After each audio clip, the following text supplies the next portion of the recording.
প্রিয় দর্শক সবাইকে স্বাগত জানাচ্ছি এনটিভি নিয়মিত স্বাস্থ্য বিষয়ক আয়োজন স্বাস্থ্য প্রতিদিন অনুষ্ঠানে। আপনাদের সাথে আছি আমি ডাক্তার সামিউল আওয়াল স্বাক্ষর। প্রতিদিনের মতো আজও আমরা একটি গুরুত্বপূর্ণ বিষয় নিয়ে কথা বলবো। আজ আমাদের আলোচনার বিষয় বাড়ন্ত শিশুদের পায়ে ব্যথা। এই গুরুত্বপূর্ণ বিষয়টি নিয়ে আলোচনা করবার জন্য আজ আমাদের সাথে স্টুডিওতে রয়েছেন একজন বিশেষজ্ঞ চিকিৎসক। চলুন দর্শক, অনুষ্ঠানের শুরুতেই পরিচিত হয়ে আসি আমাদের আজকের অতিথির সাথে। ডক্টর মোজাম্মেল হক 1984 সালে জানুয়ারি মাসে কিশোরগঞ্জ জেলায় জন্মগ্রহণ করেন। তিনি 2007 সালে জহিরুল ইসলাম মেডিকেল কলেজ থেকে এমবিবিএস ডিগ্রি অর্জন করেন। এরপর তিনি চিকিৎসা বিজ্ঞানে উচ্চতর এমডি ডিগ্রি লাভ করেন। বর্তমানে তিনি বাংলাদেশ মেডিকেল বিশ্ববিদ্যালয়ে শিশু বিভাগের সহযোগী অধ্যাপক হিসেবে কর্মরত। আপনাকে স্বাগত জানাচ্ছি আমাদের আজকের এই আয়োজনে। ধন্যবাদ আপনাকে। আজ আমরা খুব গুরুত্বপূর্ণ একটি বিষয় নিয়ে আলোচনা করব। একেবারে অনুষ্ঠানের শুরুতে আপনার কাছে যে বিষয়টি জানা রয়েছে সেটি হচ্ছে বাড়ন্ত বয়সের যে শিশুরা রয়েছে তাদের ক্ষেত্রে পায়ে ব্যথার ধরনটি কেমন হয়ে থাকে। বাড়ন্ত বয়সের শিশুদের পায়ে ব্যথা যদি আমরা কয়েকটি রোগকে আমরা হাইলাইট করি, তার মাঝখানে আসবে একটি হচ্ছে গিয়ে গ্রোয়িং পেইন, যেটা তো বাড়ন্ত বয়সের সময় শিশুরা অনুভব করে। আরও কিছু রোগ আছে, যেমন আমাদের মধ্যে গিরাবাত বা বাত জ্বর। যদি আমরা আজকে হাইলাইট করব বাড়ন্ত বয়সের পায়ে ব্যথা গ্রোয়িং পেইন সম্পর্কে। গ্রোয়িং পেইন এটি বলতে আপনি কি বোঝাচ্ছেন? গ্রোয়িং পেইনটা এটা একটা মিসনোমার। অনেক সময় আমরা ভেবে থাকি যে শিশু এখন বড় হচ্ছে, তার হাড় পেশিশক্তি বড় হচ্ছে, এজন্য তার গ্রোয়িং পেইন হচ্ছে। হ্যাঁ, এটা ঠিক যে এটা বাড়ন্ত বয়সের এই 3 থেকে 12 বছর বয়সের শিশুদের এই গ্রোয়িং পেইনটা হয়, কিন্তু that is not the cause. এটা আসলে অন্যান্য কিছু কারণ আছে, কিন্তু আমাদের ভাবলে চলবে না যে হাড়-হাড্ডি বড় হওয়ার জন্য এটা আমাদের হচ্ছে। এটা আমরা যদি চিন্তা করি যে এটা আসলে ধরনটা কীরকম, এটা কোন বয়সের শিশুদের আক্রান্ত করে, এটা 3 থেকে 12 বছর বয়সের শিশুদের আক্রান্ত করে। এই রোগটা সাধারণত রাতের বেলা হয় এবং শিশুদের সকালবেলা দেখা যাচ্ছে তার এই পেইনটা আর থাকবে না। তারপর দেখা গেছে যে এখানে কোনো আর্টিকুলার বা গিরার কোনো উপসর্গ থাকবে না। এটা হবে নির্দিষ্ট কিছু জায়গায়, যেমন এটা হতে পারে আপনার নি পিছনে, উরুর সামনে, অথবা পায়ের কাফ মাসলের পিছনের দিকে হতে পারে। বাড়ন্ত বয়স সেটি আসলে বয়স সীমাটি কেমন? এই গ্রোয়িং পেনের জন্য যদি বয়স সীমা উল্লেখ করি, তাহলে সাধারণত 3 থেকে 12 বছর বয়সেরই এই রোগটা হয়।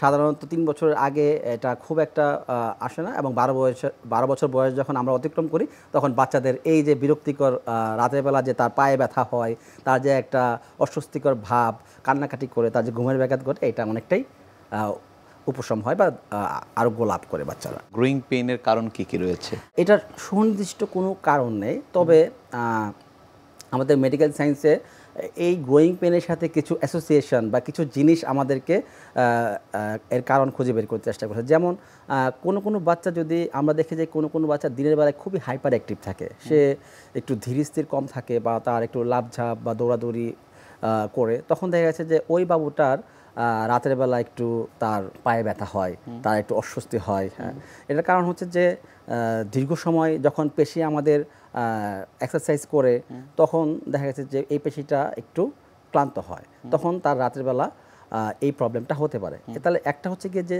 কোনো বাচ্চা যদি দৈনিক 3 থেকে 4 ঘন্টার বেশি যদি তার অ্যাক্টিভিটিস থাকে, হাইপার অ্যাক্টিভ থাকে, তাহলে হচ্ছে গিয়ে তার এরকম গ্রোয়িং পেনের একটা রিলেশন হতে পারে। আরেকটা হচ্ছে যে কোনো বাচ্চাদের ক্ষেত্রে আমরা দেখি যে ভিটামিন ডি কম থাকে।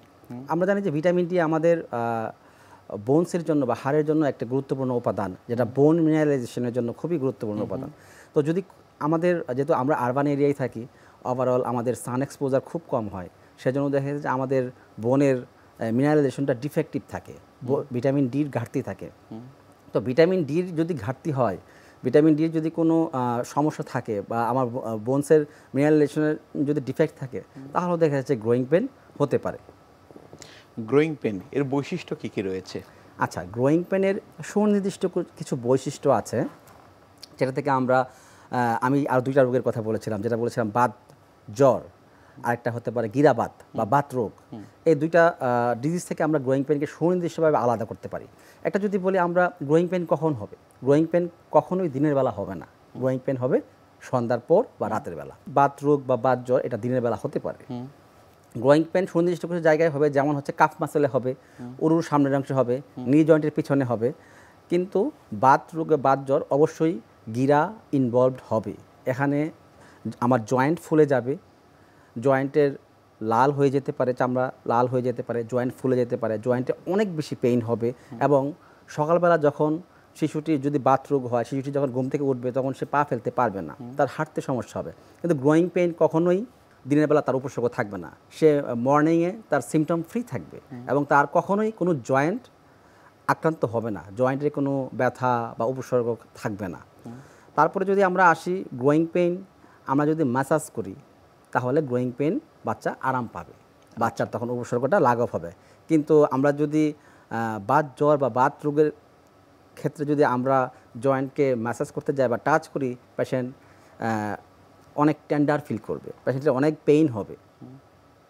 এইভাবে আমরা গ্রোয়িং পেইন থেকে দুটোকে আলাদা করতে পারি। কখন আসলে চিকিৎসকের শরণাপন্ন হওয়া প্রয়োজন এই গ্রোয়িং পেইন নিয়ে? গ্রোয়িং পেইন আসলে সুনির্দিষ্ট কোনো চিকিৎসা নেই, এটার যদি মূল চিকিৎসা আমরা বলি এটা হচ্ছে অ্যাসিউরেন্স।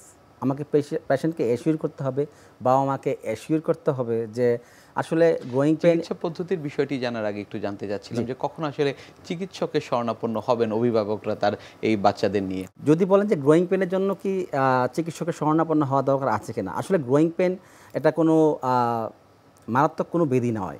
এটাকে যেটা বলছিলাম যে এটাকে অ্যাসুরেন্স এখানে গুরুত্বপূর্ণ। হ্যাঁ, তবে যদি দেখেন যে আমরা এর আগেও বলেছি যে গ্রোয়িং পেন রাতের বেলা হয়, জয়েন্ট ইনভলভ হবে না, কিন্তু যদি দেখি যে না দিনের বেলাও পেশেন্টের সিমটম আছে, দিনের বেলাও পেশেন্টের আমার শিশুটার হাঁটতে অসুবিধা হচ্ছে বা তার কোনো গিরা ফুলে গেছে বা তার কোনো গিরা পেইন হচ্ছে হাঁটার সময়, তাহলে অবশ্যই আমাদেরকে আমার শিশুকে নিয়ে অবশ্যই চিকিৎসকের শরণাপন্ন হতে হবে। কারণ সেক্ষেত্রে আমাকে তার জয়েন্ট পেইনের যে অন্যান্য কারণ আছে, রিউমেটিক ফিভার বা বাত জ্বর বা আর্থ্রাইটিস, আমরা বাচ্চাদের ক্ষেত্রে বলি জুভেনাইল ইডিওপ্যাথিক আর্থ্রাইটিস বা বাত রোগ, হ্যাঁ, বা অন্যান্য গিরার যে আরও কিছু রোগ আছে সেই রোগগুলো থেকে আমাকে গ্রোয়িং পেনকে তখন সেপারেট করার জন্য পরীক্ষা নিরীক্ষা দরকার আছে।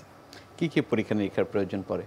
যদি গ্রোয়িং পেন ডায়াগনোসিস করার জন্য আমার কোনো পরীক্ষা নিরীক্ষার প্রয়োজন নাই, গ্রোয়িং পেনের যে ডায়াগনস্টিক ক্রাইটেরিয়া আছে বা আমরা হিস্ট্রি থেকেই আমরা জানতে পারি, বা একটা বাবা মা এসেই বলবে যে আমার বাচ্চারা তো রাতে ঘুমাতে পারছে না, প্রচুর কান্নাকাটি করছে, তাকে যখন মেসেজ করি তখন একটু ইমপ্রুভ হয় বা প্যারাসিটামল একটু দিলে ইমপ্রুভ হয়, তো সে এবং দিনের বেলা সে সম্পূর্ণ ভালো থাকে, রাতের বেলা তার প্রবলেম হয় এবং যেদিন সে খেলাধুলা করে বেশি সেদিন তার প্রবলেমটা বেশি হচ্ছে।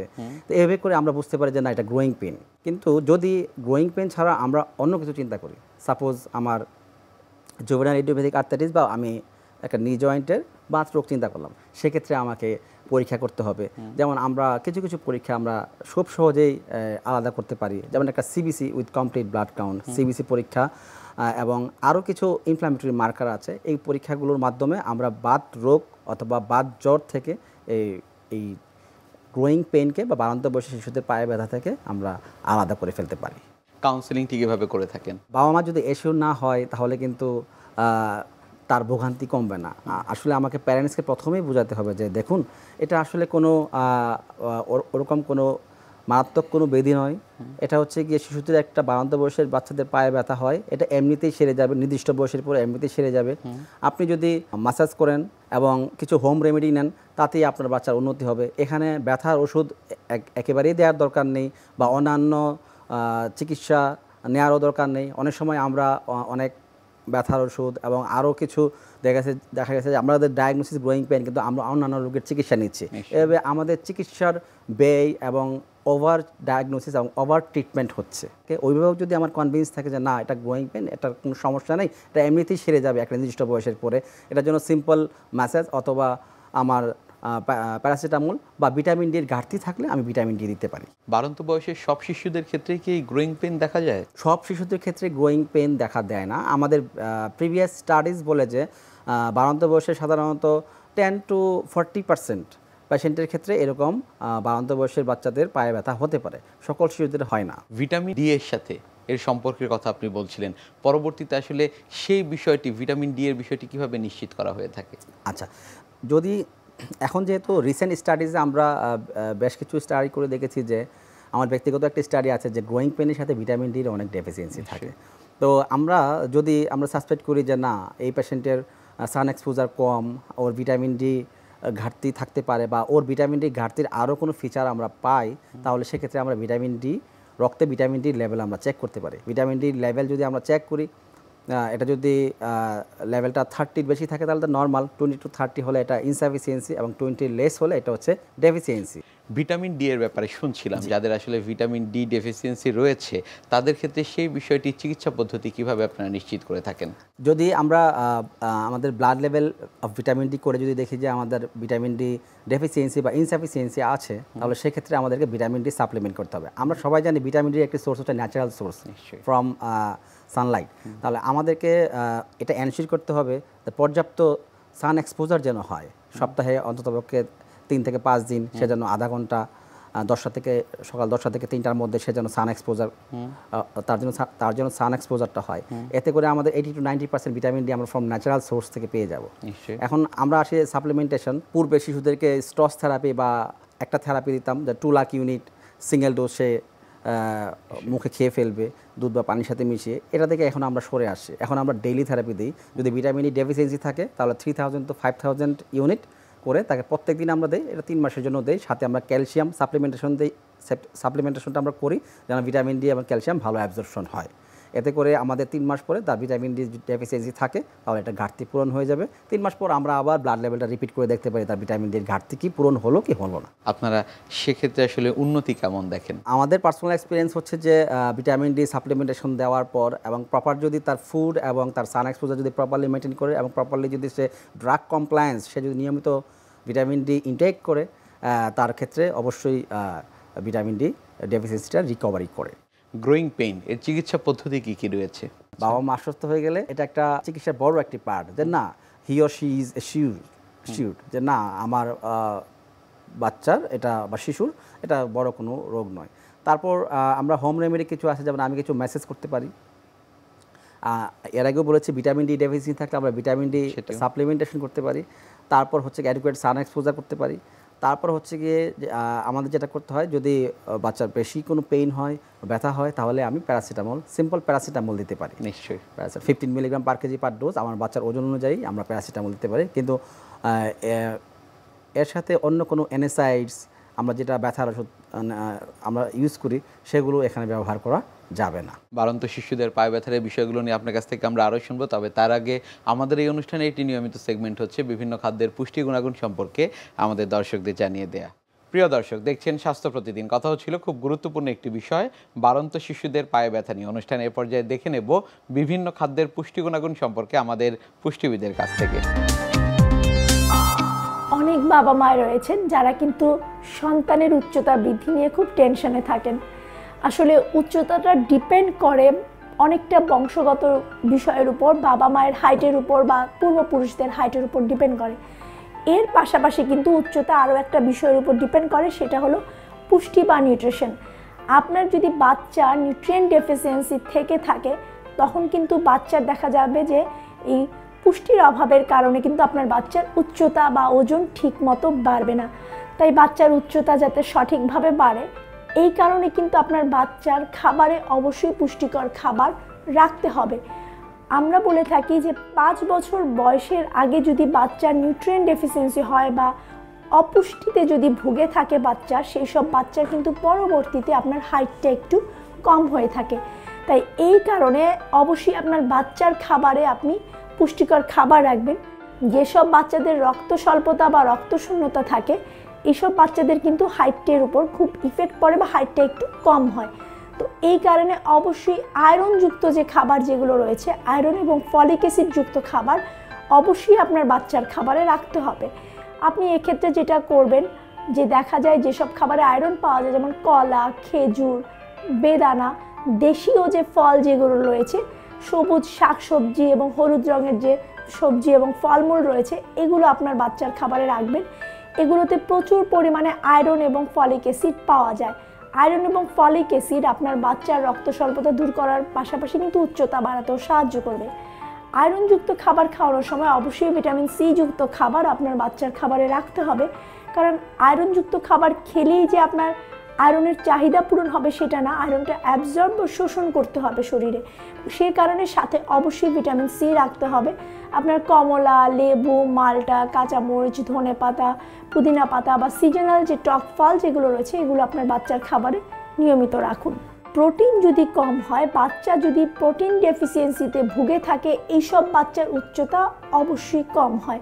তো এক্ষেত্রে আপনি চেষ্টা করুন আপনার বাচ্চাকে প্রতিদিন 1 থেকে 2 টুকরো করে মাছ বা 1-2 টুকরো করে মাংস, 1টা করে ডিম, 1 গ্লাস করে দুধ, বাদাম, এগুলো খাবার তালিকায় রাখার জন্য। একটু ঘন ডাল বাচ্চার খাবারে রাখতে পারেন, কারণ ঘন ডালে আপনি যেভাবে প্রোটিন পেয়ে যাবেন সেরকমভাবে কিন্তু আয়রনও পেয়ে যাবেন। এই ধরনের খাবারগুলো আপনার বাচ্চার উচ্চতা বৃদ্ধিতে সাহায্য করবে। এরপরে বাদামে কিন্তু প্রচুর পরিমাণে ম্যাগনেসিয়াম, ক্যালসিয়াম পাওয়া যায় এবং পাশাপাশি প্রোটিনও আছে, যেটা কিন্তু আপনার বাচ্চার উচ্চতা বাড়াতে সাহায্য করবে। যেসব বাচ্চার উচ্চতা কম বা অপুষ্টিতে ভুগছে সেই সব বাচ্চার খাবার তালিকায় 1 গ্লাস থেকে 2 গ্লাস করে দুধ, 1/2 কাপ করে দই কিন্তু রাখতে পারেন, অথবা পনির আপনার বাচ্চার খাবার তালিকায় রাখতে পারেন। এগুলো কিন্তু আপনার বাচ্চার উচ্চতা বাড়াতে এবং হাড় মজবুত করতে সাহায্য করবে। হাড়ের গঠন যদি মজবুত না হয় তখনও কিন্তু বাচ্চার উচ্চতা ওইভাবে যে বাড়বে না। ভিটামিন ডি যুক্ত খাবার, বাচ্চাকে অবশ্যই আপনার সামুদ্রিক মাছ, তৈলাক্ত মাছ, ডিমের কুসুম, চিয়া সিড, এগুলো কিন্তু বাচ্চার খাবারে রাখার চেষ্টা করুন। পাশাপাশি আপনার বাচ্চাকে সূর্যের আলোয় রাখার চেষ্টা করুন। প্রতিদিন সকাল 10টা থেকে দুপুর 3টা পর্যন্ত 20 থেকে 30 মিনিট সূর্যের আলো গায়ে লাগান। তাহলে কিন্তু আপনার বাচ্চার শরীরে পর্যাপ্ত পরিমাণে ভিটামিন ডি তৈরি হবে, যেটা আপনার বাচ্চার উচ্চতা বাড়াতে সাহায্য করবে। এখন তো আপনারা শুনলেন যে কোন কোন খাবারগুলো আপনার বাচ্চার উচ্চতা বাড়াতে সাহায্য করবে।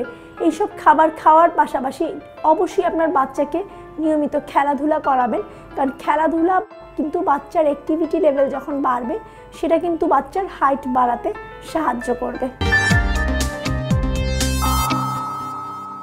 আমরা অনেক সময় দেখি যে গ্রোয়িং পেইন যাদের রয়েছে তারা আসলে বাতজ্বরের যে চিকিৎসা সেটি গ্রহণ করছেন, এক্ষেত্রে আসলে কোনো অসুবিধার সম্মুখীন তারা হবেন কিনা? আসলে এটা আমরা পেয়ে থাকি যে আমি আগে বলেছিলাম যে ওভার ডায়াগনোসিস হয় অনেক সময়। গ্রোয়িং পেইন নিয়ে যখন আমরা চিকিৎসকের কাছে যাই, অনেক সময় অনেকে হয়তো এটা ভাবেন যে এটা একটা বাতজ্বর হতে পারে। আমরা হয়তো একটা সিম্পল একটা তো পেনের কথা বলছে, তারপর আমরা ব্লাড টেস্ট করলাম, এওসোটাইটার বেশি পেয়ে গেলাম, আমরা হয়তো বাতজ্বর হিসেবে অনেকে চিকিৎসা দিয়ে দিচ্ছে। কিন্তু আসলে বাতজ্বরের রোগী এখন আমরা অনেক কম পাই। অনেক গ্রোয়িং পেনের পেশেন্টকে আমরা দেখি যে পেনিসিলিন ইনজেকশন নিচ্ছে, অথবা পেনিসিলিন ওরালি ট্যাবলেট, পেনভিক নামে যেটা পাওয়া যায় আমাদের মার্কেটে, পেনভিক ট্যাবলেট খাচ্ছে। কিন্তু এটা আসলে গ্রোয়িং পেনের ওভার ডায়াগনোসিস হচ্ছে। এখানে আসলে পেনভিক বা বাতজ্বরের সুনির্দিষ্ট বাতজ্বরের চিকিৎসা নেওয়া উচিত না, কারণ বাতজ্বর ডায়াগনোসিস করার জন্য আমার সুনির্দিষ্ট ক্রাইটেরিয়া আছে। অবশ্যই এই গ্রোয়িং পেনকে আমরা বাতজ্বর থেকে খুবই সহজে আলাদা করতে পারি। বাতজ্বরের রোগীর জয়েন্টকে আমরা হাতে দিতে পারবো না, it will be exclusively tender, মানে অনেক টেন্ডার হবে। কিন্তু গ্রোয়িং পেন আমি বলেছি দিনের বেলা তার অবশ্যই খেয়াল রাখতে হবে। সেক্ষেত্রে আমাদেরকে অবশ্যই খেয়াল রাখতে হবে যেন গ্রোয়িং পেনের পেশেন্ট বাতজ্বর বা গিরাবাতের এই চিকিৎসাটা যেন না পায়। এটা পেশেন্টের এক্সপেন্স সব কিছুই বাড়িয়ে দিচ্ছে। অনেক ধন্যবাদ আপনাকে আমাদের আজকের এই অনুষ্ঠানে আসার জন্য। আপনাকে অনেক ধন্যবাদ। প্রিয় দর্শক, এতক্ষণ দেখছিলেন স্বাস্থ্য প্রতিদিন। কথা হচ্ছিল খুব গুরুত্বপূর্ণ একটি বিষয়, বাড়ন্ত শিশুদের পায়ে ব্যথা নিয়ে। আশা করি আমাদের এই গুরুত্বপূর্ণ তথ্যগুলো আপনাদের অনেক বেশি উপকারে আসবে। অনুষ্ঠানের পর্যায়ে দেখে নেব কি থাকছে আগামী পর্বে স্বাস্থ্য প্রতিদিন অনুষ্ঠানে। এন্ডোমেট্রিওসিস একটা পেইনফুল বা বেদনাদায়ক একটা ব্যাধি বা ডিজিজ আমরা চিন্তা করতে পারি, কারণ এটা যেটা হচ্ছে এটা একটা অ্যাটিপিক্যাল একটা অসুস্থতা, যেখানে হচ্ছে যে মাসিককালীন সময়ে যে রক্তক্ষরণটা হচ্ছে সেটা শুধুমাত্র জরায়ু থেকে তার অভ্যন্তর থেকে বাইরে বেরিয়ে না এসে বিভিন্ন জায়গায়, শরীরের বিভিন্ন জায়গায়, বিশেষ করে জরায়ু এবং তার আশেপাশে এরিয়াতে, এবং অনেক সময় চামড়ার নিচে বা সাবকিউটেনিয়াস টিস্যু বলি আমরা, এমনকি নাভিতেও হচ্ছে রক্তক্ষরণ হতে থাকে ব্যাকফ্লো অফ দ্য মিনিস্ট্রেশন হয়ে। তো এই যে মাসিকের রক্তক্ষরণগুলো অন্যান্য জায়গায় হচ্ছে, সেখান থেকে সেই ব্লাডটা যখন অ্যাবজর্ব করতে পারছে না, তো কিছুদিন পরে সেটা জমতে থাকে। জমতে জমতে প্রত্যেক মাসেই যখন তার পিরিয়ডটা হয় তখন অন্যান্য জায়গাতে, অন্যান্য কোষগুলোতেও তার মাসিকের প্রদাহ হতে থাকে, এবং এটি অসম্ভব পেইনফুল হতে থাকে এবং আস্তে আস্তে এই পেইনটা বাড়তে থাকে। এই অসুস্থতাটাই এটা হচ্ছে যে জরায়ুর বাইরে যখন কোনো জায়গায় জরায়ুর কোষের প্রতিস্থাপন ঘটে, সেটাকেই আসলে এন্ডোমেট্রিওসিস বলে। বিশ্বের যে কোনো প্রান্ত থেকে যে কোনো সময় আপনাদের পছন্দের অনুষ্ঠান স্বাস্থ্য প্রতিদিন দেখতে ভিজিট করুন আমাদের পূর্ণাঙ্গ ওয়েব পোর্টাল www.ntvbd.com এ। এছাড়া এনটিভির সব জনপ্রিয় অনুষ্ঠান ও খবরের আপডেট পেতে ভিজিট করুন আমাদের ইউটিউব চ্যানেল ও ভেরিফাইড ফেসবুক পেজে। আজ এখানেই শেষ করছি, আগামীতে আবারও দেখা হবে। সে পর্যন্ত আপনারা সবাই ভালো থাকুন, সুস্থ থাকুন, এনটিভির সাথেই থাকুন। আল্লাহ হাফেজ।